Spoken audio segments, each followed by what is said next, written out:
Hello दोस्तों, आइए अब आपको सुनाते हैं आज कार्यक्रम आज के मेहमान, जिसे प्रस्तुत कर रहे हैं हमारे बहुत ही समान योग संतोष कुमार द्विवेदी जी। और आज के मेहमान कार्यक्रम में जो मेहमान बनकर आई हैं वो है मन को जीतने वाली मंजू दुबे। तो आइए सुनते हैं कार्यक्रम आज के मेहमान।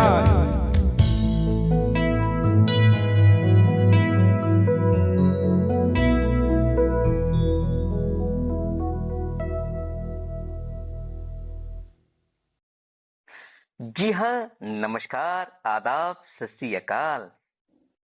जी हाँ, ये है गीत संगीत और मनोरंजन का स्टूडियो और मैं हूँ आपका होस्ट और दोस्त संतोष कुमार द्विवेदी। कार्यक्रम लेकर के आ गया हूँ आज के मेहमान। जी हाँ, तो आज के मेहमान कार्यक्रम में आप सभी श्रोताओं का बहुत बहुत स्वागत, वंदन, अभिनंदन है। जी हाँ, एक जरूरी बात बताना चाहूंगा, यदि हमारा कार्यक्रम आप सभी को पसंद आता है तो हमारे इस YouTube चैनल को आप सभी लोग अधिक से अधिक संख्या में सब्सक्राइब करें, प्रस्तुतियों को लाइक करें और अन्य दोस्तों के पास शेयर अवश्य करें। जी हाँ, ताकि हमारे कलाकारों का मनोबल बढ़ सके। जी हाँ, तो अब आप सभी सोच रहे होंगे कि भाई आज के मेहमान कौन है, तो हम आपको ज्यादा इंतजार नहीं करवाते हैं। आइए बताते हैं कि आज के मेहमान कार्यक्रम में हमने किसे बुलाया है। जी हाँ, वह बहुत ही अच्छी फनकारा अदाकारा हैं ये और इन अपनी प्रतिभाओं के माध्यम से हमेशा ये लोहा मनवाती रही हैं। जी हाँ, तो उनका नाम है आदरणीय मंजू दुबे जी। तो मंजू दुबे जी का इस कार्यक्रम में हम सभी की ओर से बहुत बहुत स्वागत, वंदन, अभिनंदन करते हैं। आपने अपना कीमती समय हमें दिया, इसके लिए दिल से आपका शुक्रिया। तो स्वागत है आदरणीय मंजू दुबे जी आज के मेहमान कार्यक्रम में। नमस्कार सर, नमस्कार, बहुत बहुत धन्यवाद। नमस्कार नमस्कार। तो आइए अब हम शुरू करते हैं अपने प्रश्नों का सिलसिला। जी हाँ, तो पहला जो हमारा भाग है वो रहेगा पारिवारिक पृष्ठभूमि से। जी हाँ, तो मंजू जी, आप हमें अपने परिवार के बारे में थोड़ा बताइए कि आपके पारिवारिक पृष्ठभूमि कैसी रही है। जी, मेरा जन्म मध्यम वर्ग परिवार में हुआ। मेरे जी पिताजी शिक्षक थे, वर्तमान में अभी जी रिटायर्ड हो चुके हैं। जी और हम लोग 2 भाई 2 बहन हुआ करते थे। जी तो अभी हाल में तो छोटा भाई नहीं रहा, एक जी ही भाई हैं, बड़े भैया जी। जी क्या क्या हो गया था उनके साथ। उनको थोड़ी सी प्रॉब्लम आ गई थी, ब्रेन में प्रॉब्लम आ गई थी, ब्लॉक जी हो गया था। जी जी, जी तो फिर बहुत कोशिश की लेकिन नहीं हो पाया। तो आप यदि अपने माता पिता और भाई बहनों के नाम भी यहाँ पे हमारे श्रोताओं को बता देंगे तो अच्छा लगेगा। जी, मेरी सबसे बड़ी बहन है श्रीमती शैल शर्मा, जो कि टीचर हैं अभी जी टिकरापारा स्कूल में। और मेरे बड़े भैया हैं मिस्टर सोहन कुमार दुबे, जो कि जी अभी वर्तमान में बुकिंग वगैरह में जाते हैं, गाड़ी चलाते हैं जी जी। और मेरा जो छोटा भाई था वो तो नहीं है, उनका परिवार है।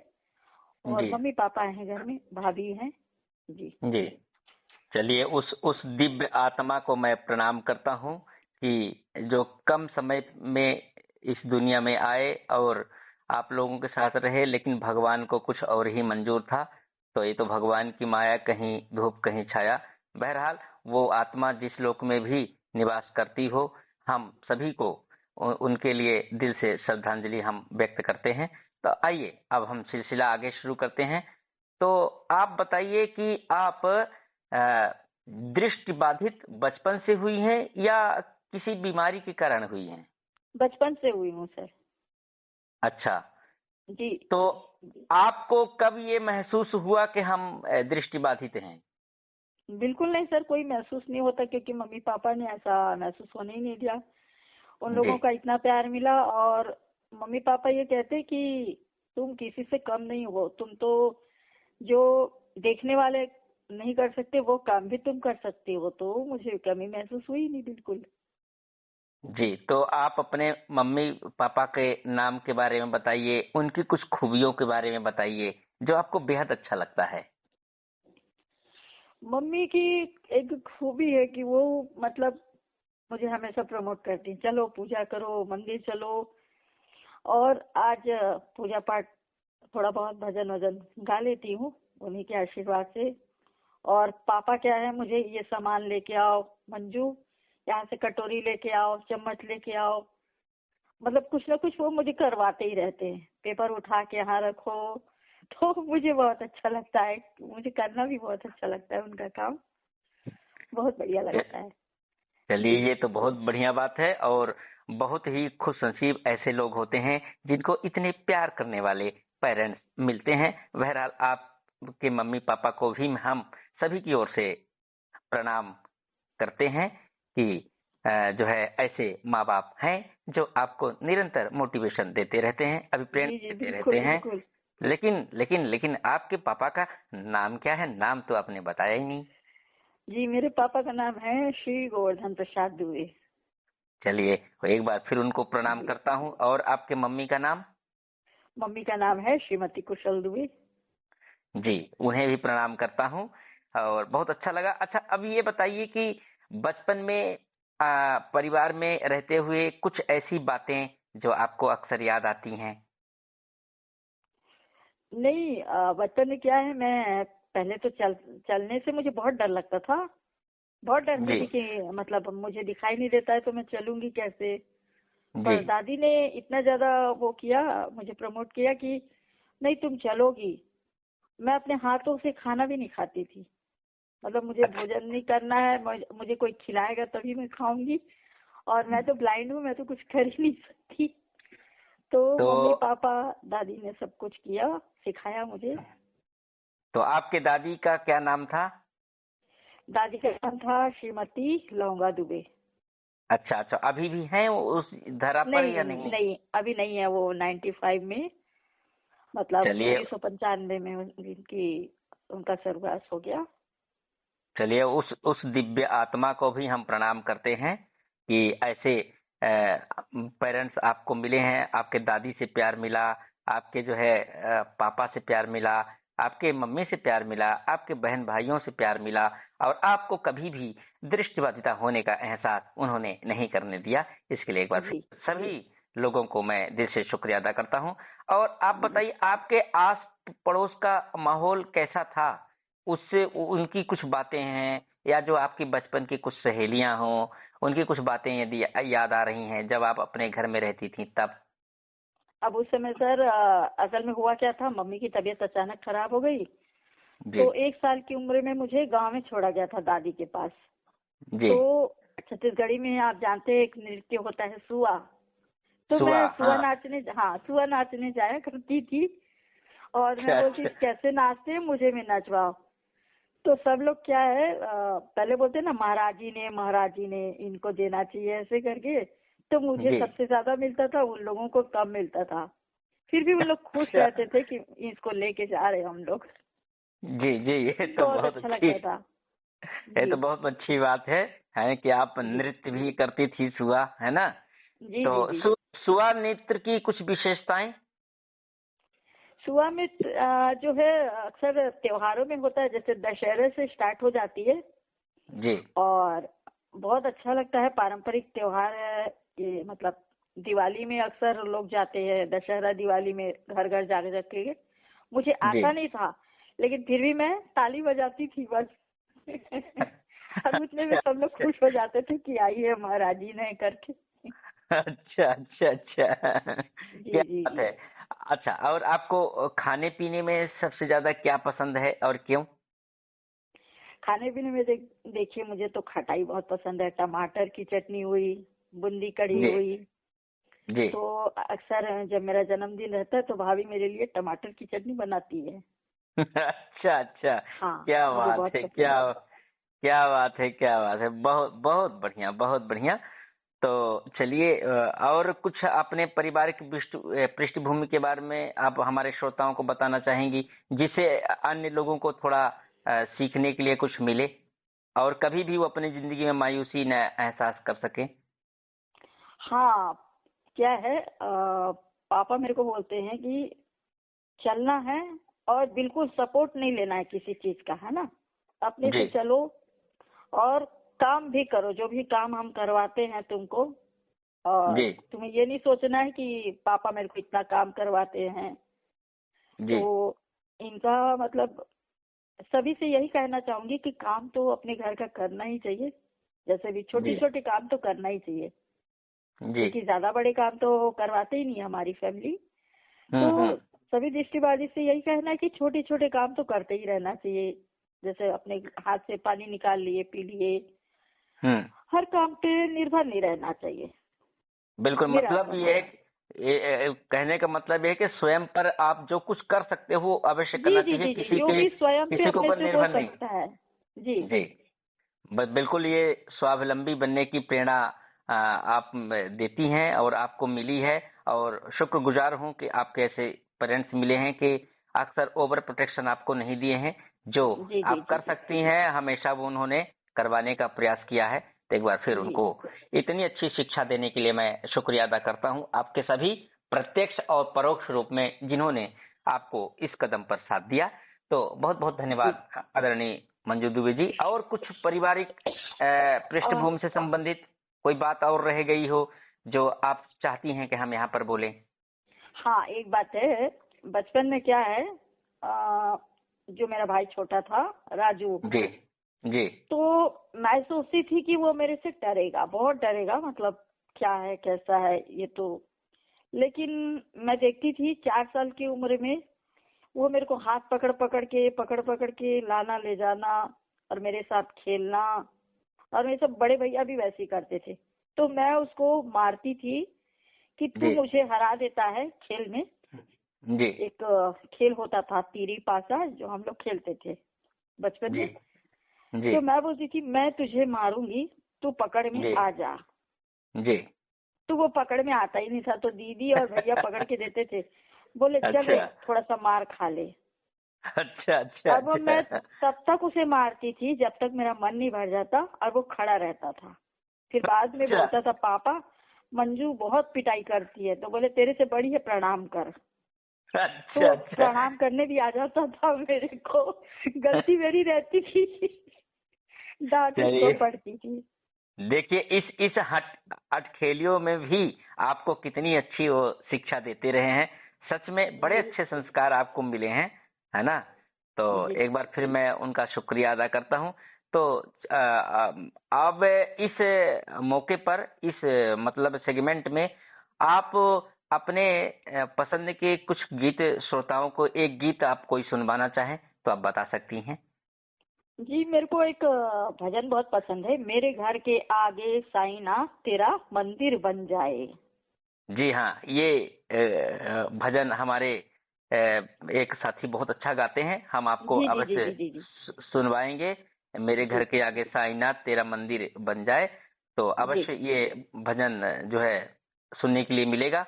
तो सभी जी। श्रोताओं से निवेदन है कि अब आप इन भजनों का आनंद लीजिए। मैं मिलता हूँ इस भजन के बाद दूसरे भाग में, तब तक के लिए शुक्रिया। जब खिड़की खोलूं तो तेरा दर्शन हो जाए। जब खिड़की खोलूं तो तेरा दर्शन हो जाए। मेरे घर के आगे साईनाथ तेरा मंदिर बन जाए। मेरे घर के आगे साईनाथ तेरा मंदिर बन जाए। जब खिड़की खोलूं तो तेरा दर्शन हो जाए। जब खिड़की खोलूं तो तेरा दर्शन हो जाए। मेरे घर के आगे साईनाथ तेरा मंदिर बन जाए। मेरे घर के आगे साईनाथ तेरा मंदिर बन जाए।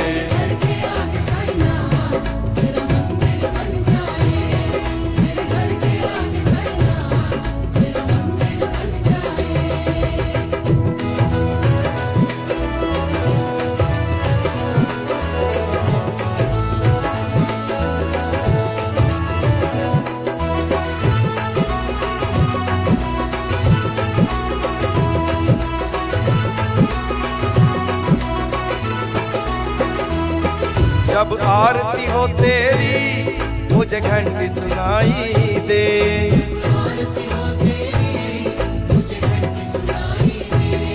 मुझे रोज सवेरे साईनाथ तेरी सूरत दिखाई दे।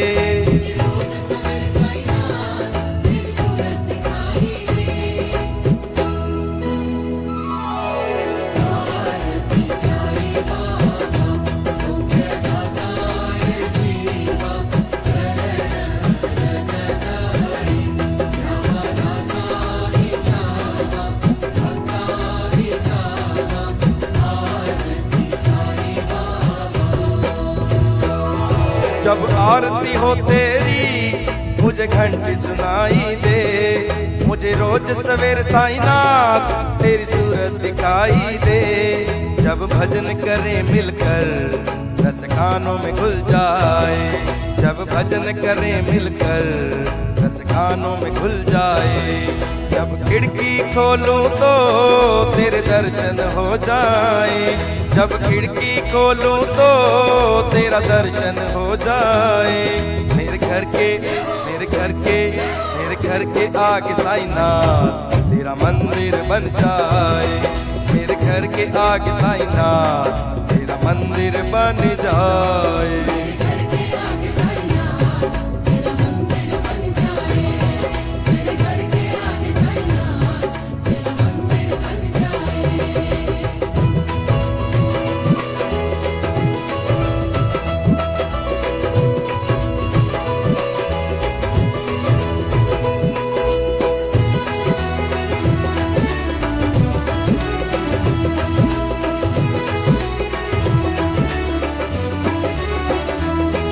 आते जाते बाबा तुमको मैं प्रणाम करूं।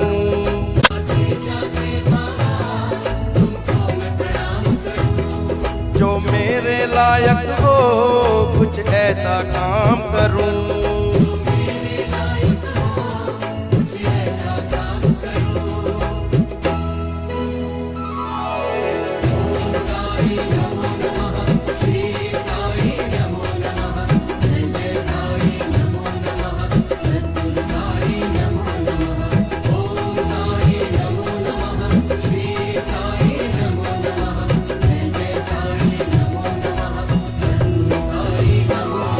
आते जाते बाबा तुमको मैं प्रणाम करूं। जो मेरे लायक हो कुछ ऐसा काम करूं। तेरी सेवा करने से मेरी किस्मत खुल जाए। तेरी सेवा करने से मेरी किस्मत खुल जाए। जब खिड़की खोलूं तो तेरा दर्शन हो जाए। जब खिड़की खोलूं तो तेरा दर्शन हो जाए। मेरे घर के आगे साईनाथ तेरा मंदिर बन जाए। मेरे घर के आगे साईनाथ तेरा मंदिर बन जाए।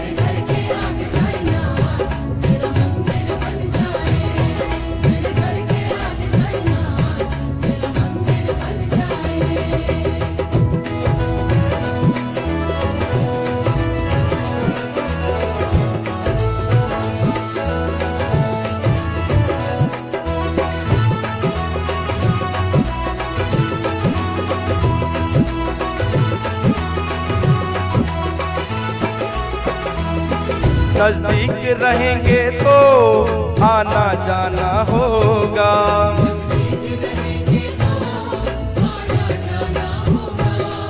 हम भक्तों का बाबा मिलना जुलना होगा।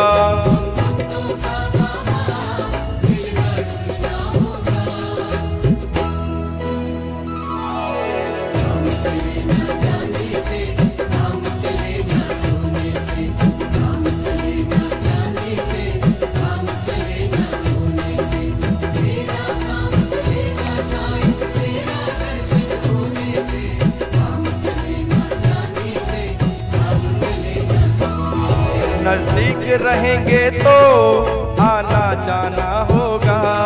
हम भक्तों का बाबा मिलना जुलना होगा। कब साथ रहें बाबा जल्दी वो दिन आए। कब साथ रहें बाबा जल्दी वो दिन आए। जब खिड़की खोलूं तो तेरा दर्शन हो जाए।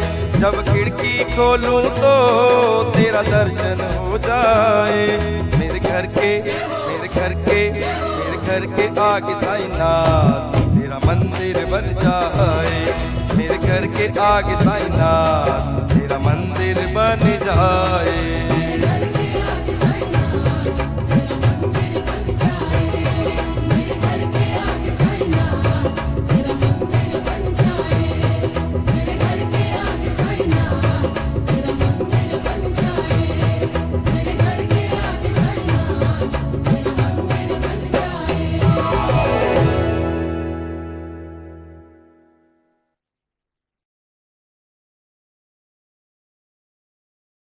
जी हाँ, वेलकम बैक।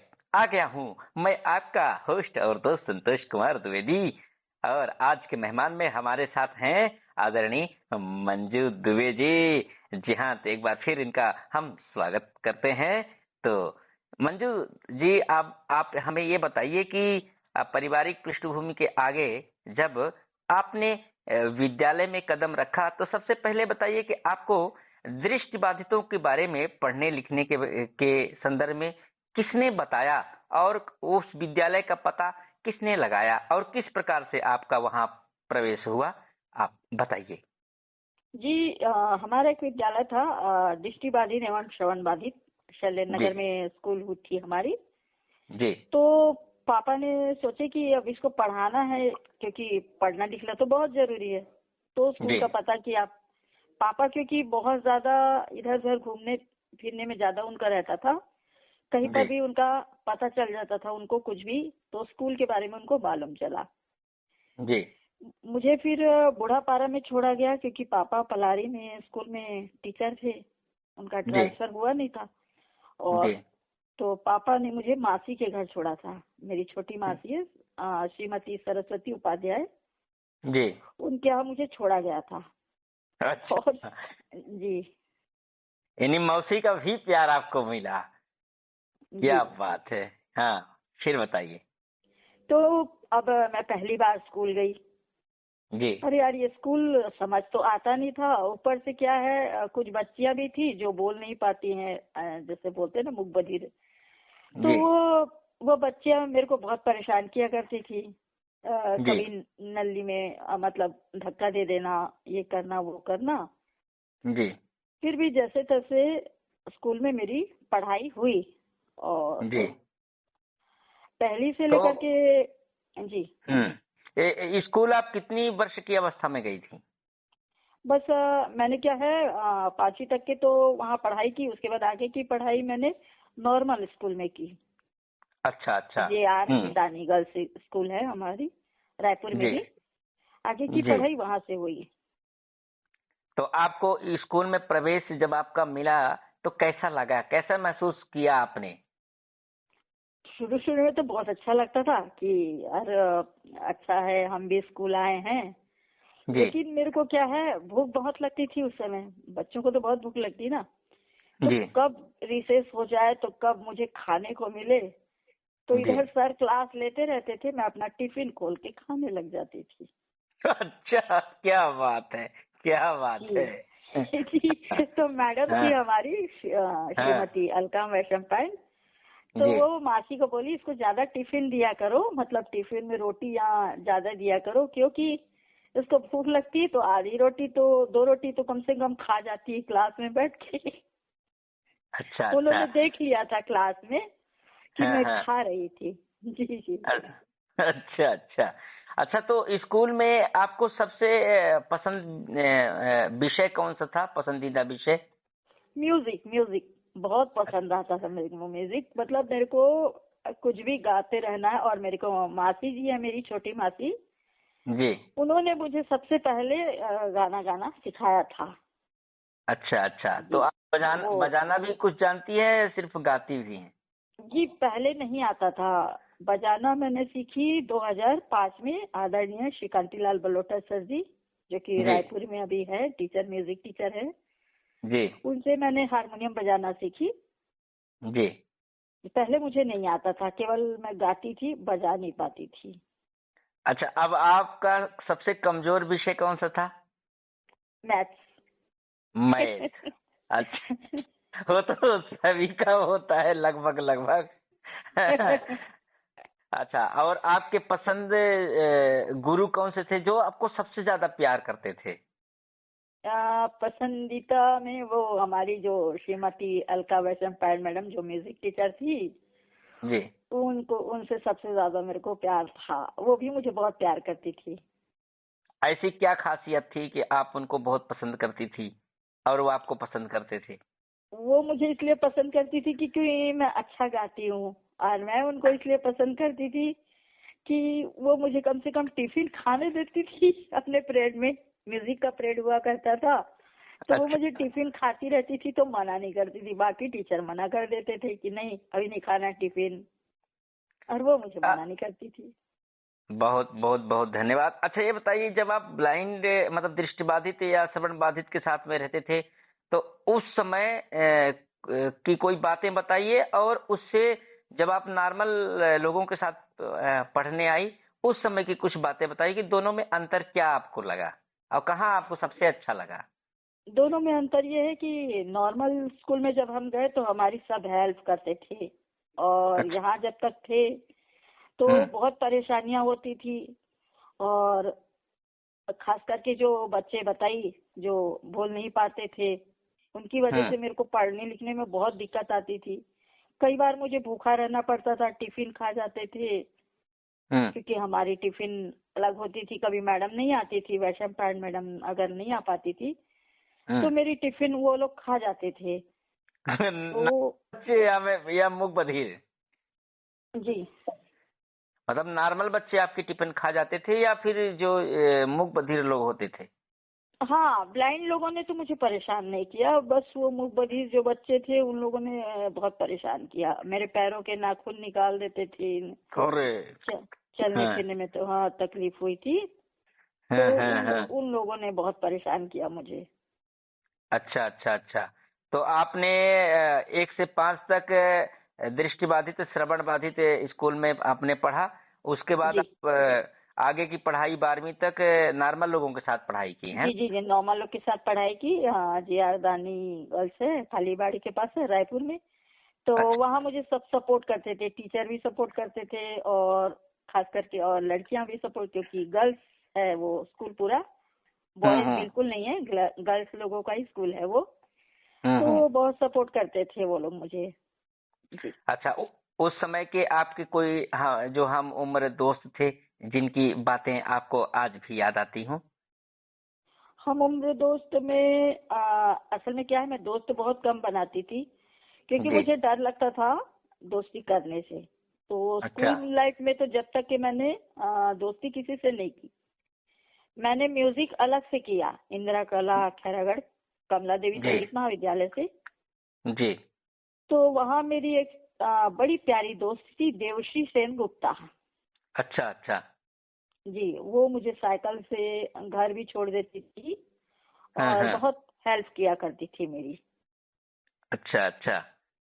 तो और जब आप यहाँ श्रवण बाधित और दृष्टि बाधित में थी, उस समय भी आपकी कोई दोस्त थी ब्लाइंड नहीं में? नहीं, उस समय मेरी कोई दोस्त नहीं थी। अच्छा अच्छा, यानी आपको दोस्त बनाना पसंद नहीं था शुरू से? हाँ, शुरू में मुझे पसंद नहीं आता था कि अरे यार पता नहीं, ऐसे इन लोग तो करते ही हैं, तो बाकी मेरे साथ और कौन कौन कैसा व्यवहार करेगा मुझे नहीं पता। बाद हम्म में मेरी एक दोस्त हुई, जब मेरे को स्कूल से निकलना पड़ा तब अनुसुईया गोस्वामी। जी तो जी जी जी हाँ। तो अनुसुईया गोस्वामी क्या करती थी कि उसको भी मतलब खाना बहुत पसंद था, तो देना पोहा लेके जाती थी मैं, कभी पोहा जी कभी रोटी, तो जी वो चुपके से वो भी खाती रहती थी, आधी टिफिन वो भी खा जाती थी। मैं बोली मेरे को खाने वाले दोस्त तो बहुत मिलते हैं यार बेटा, तो मैं खिलाने वाले नहीं मिलते हैं। खिलाने वाले नहीं मिलते। अच्छा अच्छा, नहीं तो ऐसा है ना, आपके घर का खाना है ना, आपकी मम्मी इतने स्वादिष्ट बनाती रही होंगी ना कि उनकी खुशबू से ही पता चल जाता होगा कि जी मम्मी जी के बैग में कुछ अच्छा चीज है, लो जी चुरा जी के जी खा जी लेते हैं। जी जी जी जी। अरे बहुत बढ़िया बहुत बढ़िया, क्या बातें हैं। अच्छा, और उस समय स्कूल टाइम में कभी आप सबसे ज्यादा दुखी हुई हो या सबसे ज्यादा खुश हुई हो, कुछ ऐसा पल आपकी जिंदगी में आया हो स्कूल टाइमिंग की? दुखी तब हुई थी जब मैं 8 साल की थी और पापा मेरे को देहरादून भेजे थे। मतलब अच्छा बोले कि देहरादून, मैडम ही बोली थी, अलका वैशंपायन मैडम थी हमारी जो, जी उन्होंने बोले कि इसको देहरादून लेके जाएंगे, बहुत अच्छा गाती है दुबे जी। तो पापा बोले बिल्कुल लेके जाओ। पापा रेलवे स्टेशन में आ गए मेरे से मिलने के लिए, बोले जी पापा मैं नहीं जाऊंगी। अच्छा रोने लग गई, हाँ पापा मुझे घर लेके चलो, मुझे नहीं जाना है देहरादून, आपके बिना नहीं रहना है करके, क्योंकि 1 महीने का टूर था पूरा। हाँ हाँ हाँ। जी और खुश कब हुई थी स्कूल हाँ, की में? वहाँ से आने के बाद बहुत खुश हुई थी, क्योंकि अच्छा बहुत सारे प्राइज मिले थे। और हमारे गुरुजी है श्री स्वर्गीय श्री मोहन भाई राठौर गुरुजी, जी उन्होंने बहुत सपोर्ट किया ट्रेन में, और मुझे बलून ला करके देते थे और मैं जी खेलती रहती थी।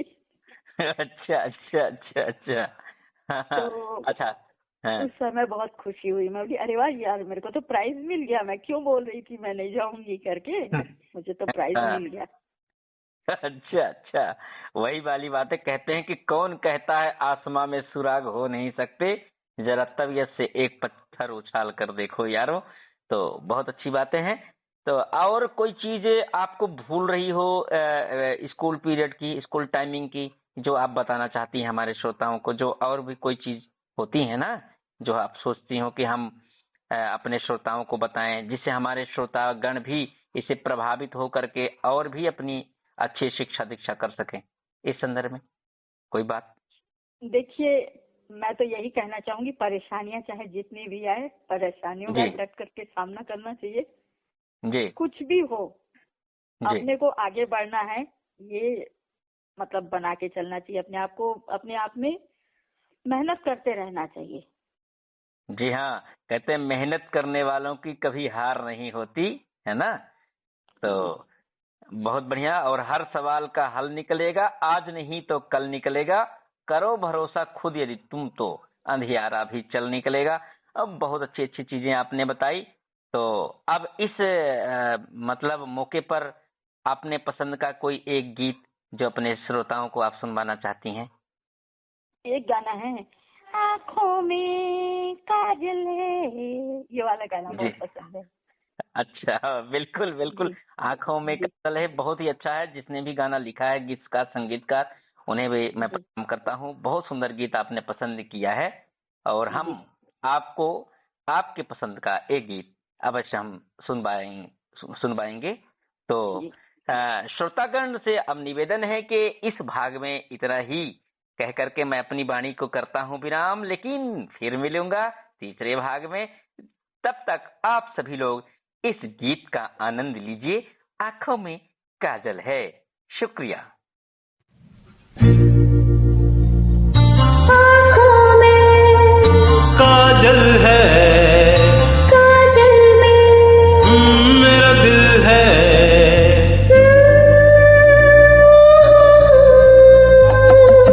आँखों में काजल है, काजल में ओ मेरा दिल है, आँखों में काजल है, काजल में दिल है। चलो दिल में बिठा के तुमसे ही प्यार किया जाए, ओ चलो दिल में बिठा के तुमसे ही प्यार किया जाए।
के तुम्हें तुमसे ही प्यार किया जाए। आँखों में काजल है, काजल में, ओ मेरा दिल है, आँखों में काजल है, काजल में, दिल है। चलो दिल में बिठा के तुम्हें तुमसे ही प्यार किया जाए। ओ चलो दिल में बिठा के तुम्हें तुमसे ही प्यार किया जाए। ओ चलो दिल में बिठा के तुम्हें तुमसे ही प्यार किया जाए। ओ चलो दिल में बिठा के तुम्हें तुमसे ही प्यार किया जाए। Thank you guys. जी हाँ, वेलकम बैक। फिर आ गया हूँ आपका होस्ट और दोस्त संतोष कुमार द्विवेदी। कार्यक्रम चल रहा है आज के मेहमान, और हमारे आज के मेहमान में जो हमारे गेस्ट हैं वो हैं आदरणीय मंजू दुबे जी। तो लीजिए अब हम आगे प्रश्नों का सिलसिला शुरू करते हैं। आइए मंजू दुबे जी की अब तक की उपलब्धियों के संदर्भ में हम बात करते हैं। तो मंजू दुबे जी, एक बार फिर आपका इस सेगमेंट में हम सभी श्रोताओं की तरफ से स्वागत करते हैं। आपका स्वागत है जी, बहुत बहुत धन्यवाद सर। तो अब हम ये पूछना चाहते हैं कि 12वीं के बाद या अब तक आपके जिंदगी में जो कुछ विशेष उपलब्धियां आपने हासिल की हो तो हमारे श्रोताओं को बताएं। जी जी, मुझे 2020 में अपराजिता अवार्ड मिला है आदरणीय श्री कांतिलाल बलोटा सर जी के माध्यम से। जी जी, बहुत बहुत ये बधाई इसके लिए। विमन जो महिला दिवस होता है 8 मार्च को, जी, तो उस दिन मुझे अपराजिता अवार्ड से सम्मानित किया गया था। बहुत बढ़िया, बहुत बढ़िया। ऐसे आपके जो मार्गदर्शक रहे कांतिलाल बरोटा जी, उनको भी मैं प्रणाम करता हूँ कि जी एक जी, उन्होंने जी हाँ कि एक जो उन्होंने है मुझे राजिम भी लेकर के गए थे सर। राजिम नया रायपुर में कार्यक्रम दिया था, और हमने दूरदर्शन में भी, टीवी में भी, जो एक जी। चैनल हुआ करता था IBC 24, जी उसकी आपको एक बात बताना चाहूंगी मैं। जी स्वागत। आप जैसे कि जानते हैं मेरा 11 जनवरी को जन्मदिन है, और दूसरे दिन मुझे कार्यक्रम देने जाना था। जी अब उस समय क्या है, हम लोग भाटा गांव में आ गए थे, यानी कि भाटा गांव में ही हमारा घर बन गया था, और जी। रोड बहुत मतलब कीचड़ कीचड़ जैसा, बिल्कुल उबड़ खाबड़ रोड, जी और गाड़ियां नहीं आ पाती थी, तो हमको पैदल आना था। जी और उस समय क्या है, अब सुबह सुबह का टाइम है, तो सारी फैमिली हमारी सो रही थी, और जी केवल मेरी बड़ी भाभी और मेरा छोटा सा भतीजा है श्रेयस जी दुबे, जी तो उसके साथ मैं गई। मंजू यहाँ पर ऐसे चलना, यहाँ पर ऐसे चलना, भाभी मुझे चलाती गई। उसके जी बाद मैं सोचने लग गई मेरी फैमिली तो कोई है नहीं वहाँ पहुँचने जी के बाद। तो जी। बलोटा सर जी बोले कि बेटा मैं तो हूँ ना, अच्छा, कोई नहीं आ क्या पाए तो बात। क्या हुआ, मैं तो हूँ ना, तुम जी कार्यक्रम दे सकती हो। जी तो फिर हमने भजन वजन गाया, और उसके बाद रेडियो रंगीला में कार्यक्रम दिया। तो पापा मुझे लेकर के गए थे लोधी पारा जी रेडियो रंगीला, जी वहाँ भी हमने कार्यक्रम दिया बलोटा सर जी के माध्यम से। जी। और एक बात आपको बताना भूल गई, जब मैं पढ़ती हाँ थी हाँ हाँ हाँ, तो स्वागत मेरे जो भाई है ना, दोनों भाई बहुत सपोर्ट जी। किया करते थे। है। अच्छा अच्छा। हाँ। जी जी, जैसे कि लिखना है, मतलब अब हम लोगों को एक साइटेड पर्सन की जरूरत पड़ती है लिखने में, तो सब आधे से ज्यादा तो मेरा छोटा भाई याद करता था, और मुझे टेंशन में मेरे सिर में दर्द होने लग जाता था। अच्छा अच्छा। और मुझे पढ़ाने के लिए तीनों, मतलब कहना चाहिए मेरी बड़ी दीदी और मेरे बड़े भैया और मेरा छोटा भाई, जी पढ़ाने के लिए मतलब तीनों पढ़ाने बैठ जाते थे, और मेरे को सिर में दर्द हो जाता था, मैं पेपर कैसे दिलाऊंगी। तो फिर अच्छा अच्छा। बहुत हाँ, हम लोगों ने प्रयास किया, भाई बहनों ने, जी और पापा ने भी, जहाँ भी जी। प्रोग्राम होता पापा लेकर के जाते। अभी तो उनको पैरालिसिस है, तो ऑटो वगैरह में जाती हूँ कहीं जाना होता और प्रोग्राम में। अच्छा, उन्हें जी, उन्हें पैरालिसिस कैसे आ गया, कब से आ गया, क्या ऐसा रहा? उनको पैरालिसिस आया 2013 में। अच्छा। उसमें भी एक बहुत बड़ी है, हमारा एक हम्म। आश्रम है धनेली में, रावतपुरा हाँ, सरकार आश्रम। जी वहाँ हम गए हुए थे, पापा हमको लेके गए थे और बोले कि महाराज जी को तुम बजा के सुनाओगी। एक छोटा सा जी। केशियो हुआ करता था, अच्छा। उसको तुम बजा के सुनाओगी महाराज जी को कि मुझे बजाना आता है। और हम गए थे। अब पापा जी। उस समय में क्या बीपी की दवाई लेना भूल गए। जी। 1 बजे रात को उनको अटैक आया और हम लोगों ने रामकृष्ण हॉस्पिटल में उनको फिर लेके गए। अच्छा। तो 2013 से उनको ये प्रॉब्लम है। अच्छा, तो फिर डॉक्टरों ने क्या कहा? डॉक्टर बोले अब जितना ट्रीटमेंट हो सकता था, अभी भी पापा की दवाई चलती रहती है। अच्छा। जी, चलती रहती है। अब तो चल फिर लेते हैं, पहले तो चल फिर नहीं पाते थे। अब तो हम्म। अपना काम जितना हो सकता है अपना काम कर लेते हैं। जी। अच्छा, आप की जिंदगी में कभी ऐसा वक्त आया हो जो आप सोची होंगे कि ये हम कर नहीं सकते होंगे और अचानक से आपको बहुत बड़ी खुशी मिल गई हो? ऐसी कोई उपलब्धियां मतलब आपके जिंदगी में आई हो जिससे आप बहुत ज्यादा खुश हुई हो? ऐसा लगता हो कि ये हम नहीं कर सकते थे लेकिन भगवान ने हमें ऐसा करने का मौका दिया। वही जब अपराजिता अवार्ड मिला तब लगा कि हाँ अरे यार हम भी कुछ कर सकते हैं। ऐसा हमें सोचना नहीं चाहिए। और मेरे जी। हिसाब से किसी भी दृष्टिबाधित को ऐसा नहीं सोचना चाहिए कि हम कुछ नहीं कर सकते, सब कुछ कर सकते हैं। जो जी साइटेड हाँ। पर्सन है उनके साथ कंधे से कंधा मिलाकर चल सकते हैं।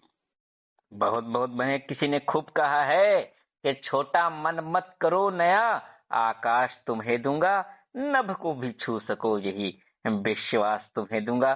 तो आपको हमेशा पग पग पर बहुत अच्छे अच्छे लोग मिलते गए, आपका मार्ग जी। प्रशस्त किया, आपने इतनी कामयाबी हासिल की। और अपने उपलब्धियों के बारे में, अपने बारे में कुछ बातें यदि आपसे छूट रही हों और हमारे श्रोताओं को बताना चाहती हैं तो स्वागत है। जी जब मैं राजिम गई थी, नहीं राजिम की नहीं, क्या है जी। हम लोग प्रेरणा प्रज्ञा चक्षु एक कार्यक्रम हुआ था। ये हमारा जी। जो स्कूल है, जी। तो वहाँ एक कार्यक्रम हुआ था और मुझे गाना था बड़ा नटखट है। अच्छा। अब मुझे गाने के लिए गा तो लूंगी लेकिन पता नहीं सुर कैसे लगेंगे। तो हमारी एक मासी जी थी, डॉक्टर जी। वीजू रानी चौधरी, जी। मेरी छोटी भाभी की मासी हैं जी। वो। अच्छा। वर्तमान में अभी इस दुनिया में नहीं है, लेकिन अरे अरे बहुत हाँ। बहुत बड़ी म्यूजिक टीचर थी वो। तो अच्छा। उन्होंने कहा देखो बेटा तुम अच्छा गाओगी और तुम जीत के आओगी। तो मुझे 500 मिले थे। अच्छा। अच्छा। मैं बोली अरे वाह, हाँ। मासी जी हाँ। ने बोला है 500 मिल गया मुझे, तो मतलब इतना अच्छा गाया मैंने करके। तो उस समय बहुत खुशी हुई थी अच्छा। अच्छा। कि अच्छा। जी। अच्छा, और ये हमारा ये जो गीत संगीत मनोरंजन ग्रुप में जो विभिन्न प्रकार के कार्यक्रम चल रहे हैं, आप सुनती जी। होंगी।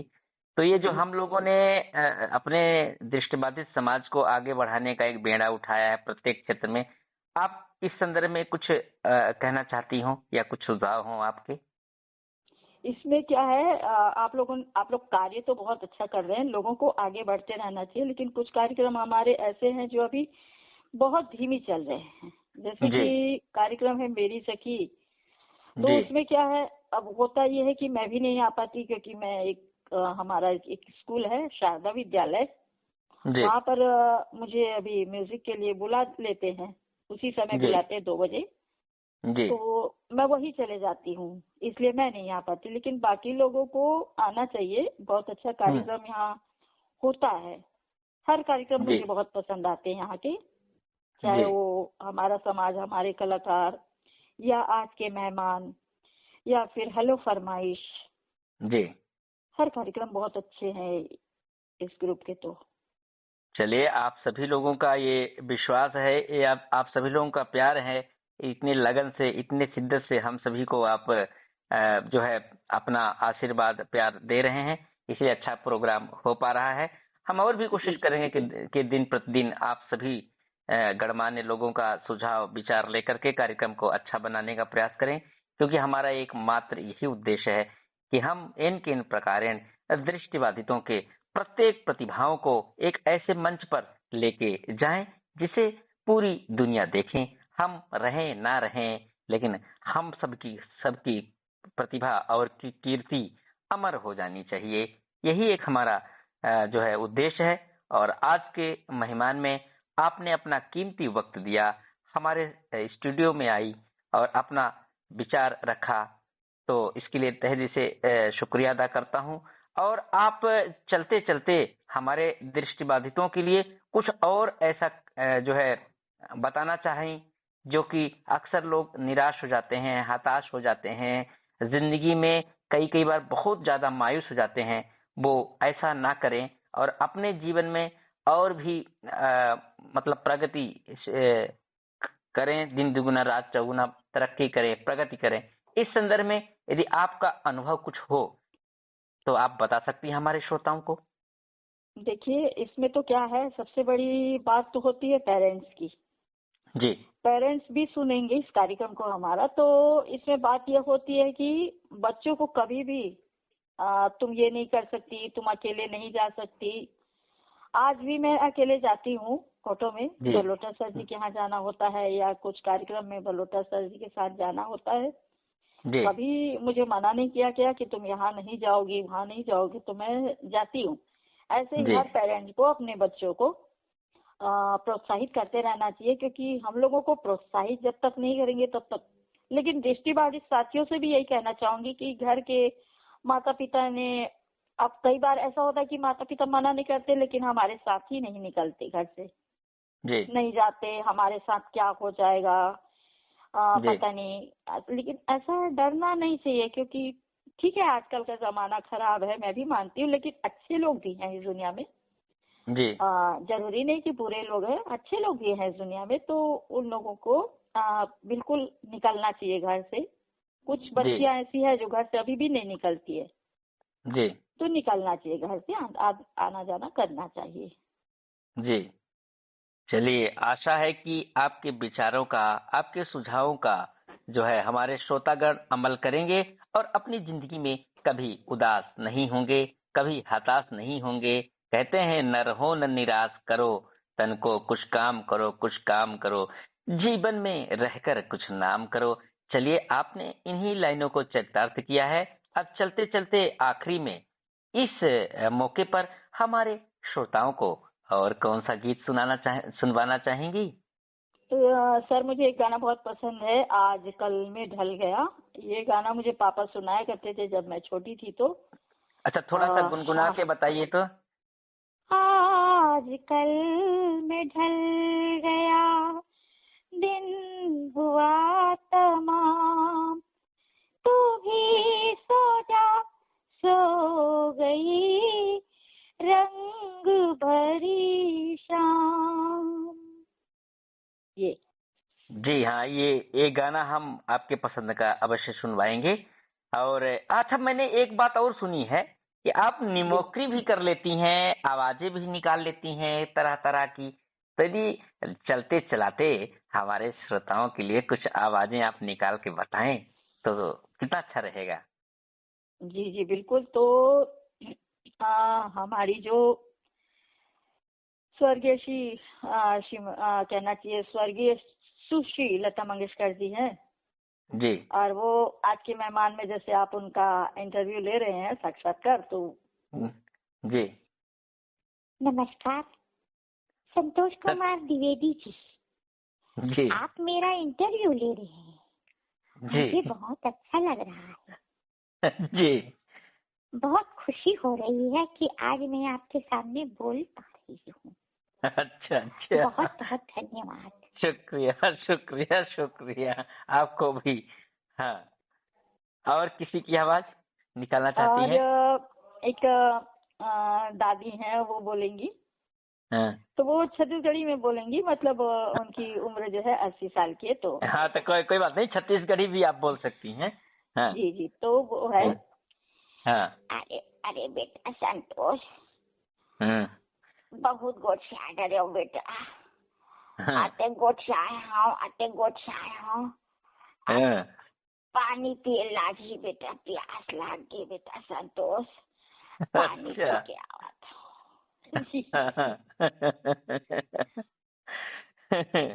तो चलिए, बहुत बढ़िया लगा। और कोई आवाज सुनाना चाहेंगी?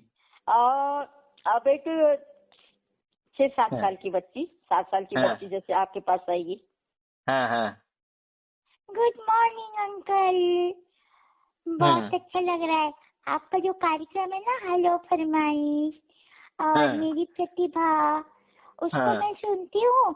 पर हाँ। मम्मी बोलती है बेटा सुबह सुन लेना क्योंकि स्कूल जाना है, तो मैं सुबह अच्छा। सुनती हूँ और अभी सो जाती हूँ रात में।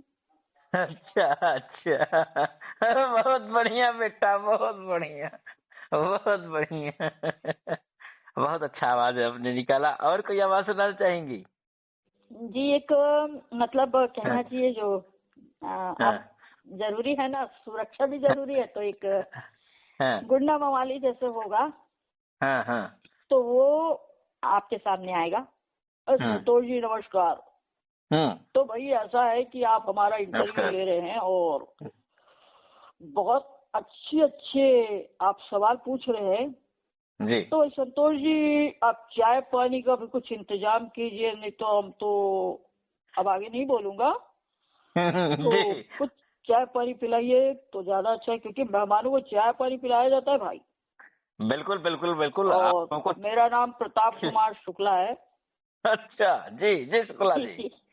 हाँ स्वागत है। चाय समोसे पकोड़े सब आपको मिलेंगे। अभी कार्यक्रम जैसे ही समाप्त होगा ना, तो हम अपने हलवाई को बोलेंगे, वो बना रहा होगा, आपको खिलाएगा और आप आनंद लीजिएगा चाय समोसे का।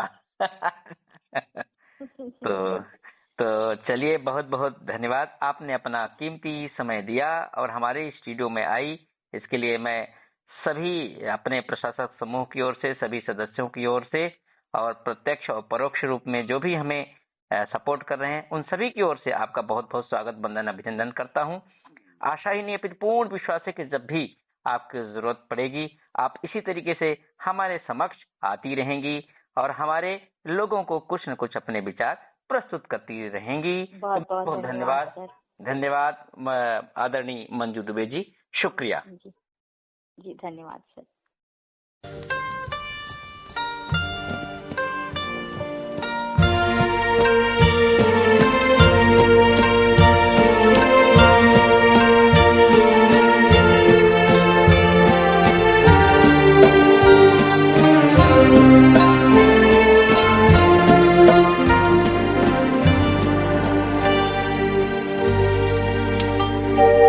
आज कल में ढल गया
इस मधुर गीत के बाद जो प्रणीता जी ने आपके सामने पेश किया, एक इतिहास के बिंदु पर आपको ले जाना चाहता हूं। 1947 देश की आजादी का साल हमें अच्छी तरह याद है, लेकिन संगीत की दुनिया में भी एक चमत्कार हुआ था, इसलिए 1947 को भी उस संदर्भ में याद किया जाता है। 1947 में लता मंगेशकर जी ने अपना पहला हिंदी प्लेबैक रिकॉर्ड किया था। उसी साल मोहम्मद रफी साहब ने अपना पहला हिंदी गाना बॉम्बे में रिकॉर्ड किया था। He came to Bombay in 1944, but his recording took Punjabi गाने बहुत गा चुके थे, वो मशहूर थे, लेकिन उनका पहला गाना 1947 में बॉम्बे में रिकॉर्ड हुआ था। फिल्म का नाम था आपकी